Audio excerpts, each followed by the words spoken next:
as well as this one here. But sometimes it's difficult to fit everything in my truck, so I'm going for a little different way to handle this. We'll see where we're at now.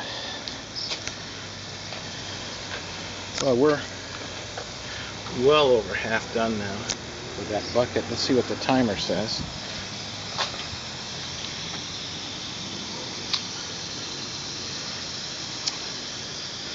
We're at 4 minutes and 20 seconds.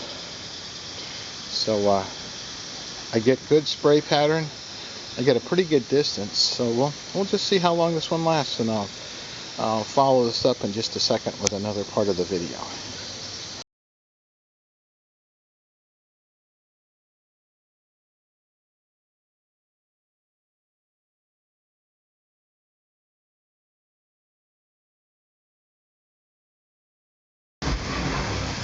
Okay, we're just kind of concluding the different tests here with our different tips and